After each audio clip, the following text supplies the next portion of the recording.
গাজীপুর ৪ আসন থেকে নির্বাচিত মাননীয় সদস্য জনাব সালাউদ্দিন। মাননীয় স্পিকার, আপনাকে ধন্যবাদ।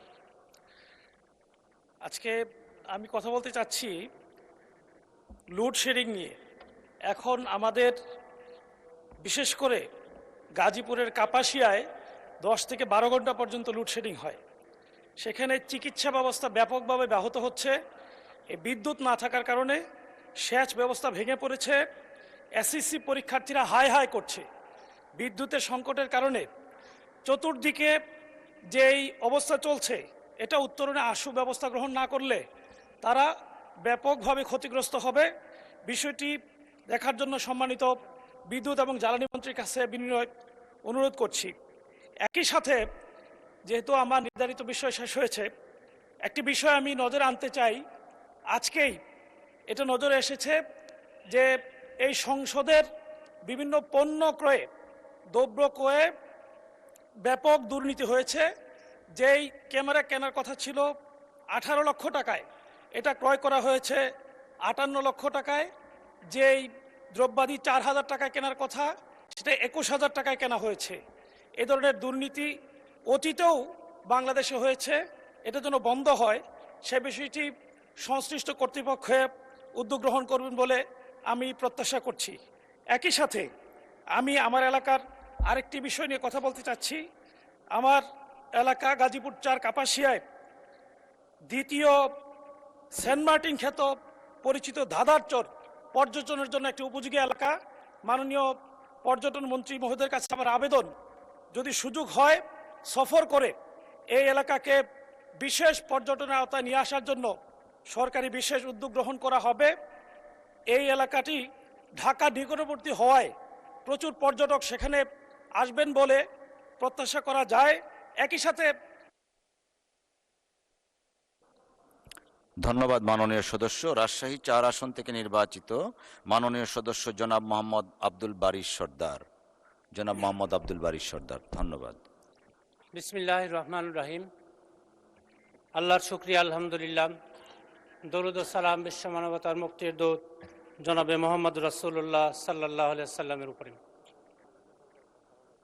আমি মাননীয় স্পিকার, আপনাকে ধন্যবাদ এবং আপনার মাধ্যমে আমার নির্বাচনী এলাকা 55 রাজশাহী 4 বাগমারার সকল স্তরের জনগণকে জানাই অভিনন্দন, শুভেচ্ছা, ধন্যবাদ।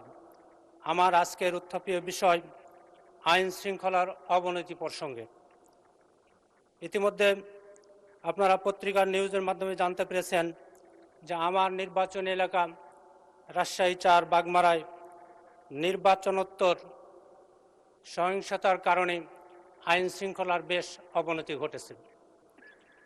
গত 24শে মার্চ তারিখে আমার নির্বাচনী এলাকার গাঙ্গোপাড়া ডিগ্রি কলেজের সম্মানিত শিক্ষক জনাব সুলতান স্যারকে ওনার বাড়ির কাছেই বাজারে দুষ্কৃতিকারীরা ধরে মারধর করে তাকে জখম করেছেন। উনি হসপিটালে ভর্তি ছিলেন, এখন বাসায় এসেছেন। এ ব্যাপারে থানায় অভিযোগ করা হয়েছে, কিন্তু দুঃখের বিষয় আজ পর্যন্ত কোনো আসামি গ্রেপ্তার হয় নাই।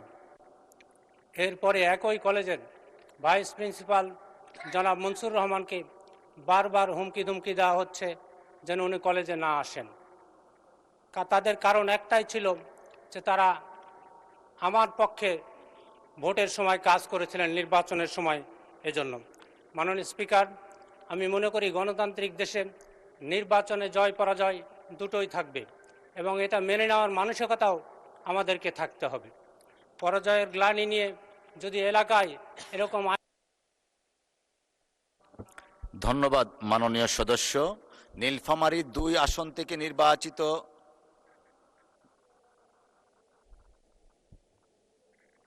মনিরুল হক চৌধুরী সাহেব, দেখি কি বল।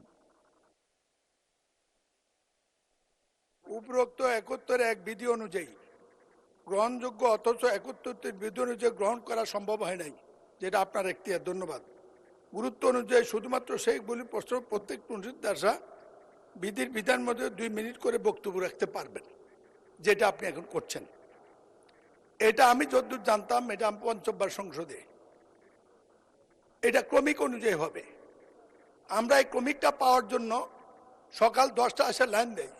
মাননীয় স্পিকার, কি বিড়ম্বনা, এটা উপলব্ধি করার সুযোগ আপনার হয়েছে কিনা জানি না। আমার হয়নি, সিরিয়াল এবার তো অনুযায়ী আমার first আজকে time আমি, হবে গুরুত্বপূর্ণ কিভাবে? বিষয়ে বক্তব্য রাখার কথা। আমি যতদূর জানি, আমি জানতে চাই আমার নাম আছে, আমার সিরিয়াল কত, আমাকে ডাকেন নাই কেন? আপনার নাম আছে সিরিয়াল 16। আমি যতটুকু অফিস থেকে জানতে পেরেছি, যারা প্রথমবার দেন তাদেরটা একটু আগে যায়, যারা দ্বিতীয়বার, আপনি আজকে আগেও একবার বোধহয় দিয়েছিলেন, সেই জন্যই সিরিয়ালটা, আপনার সিরিয়াল হচ্ছে 16।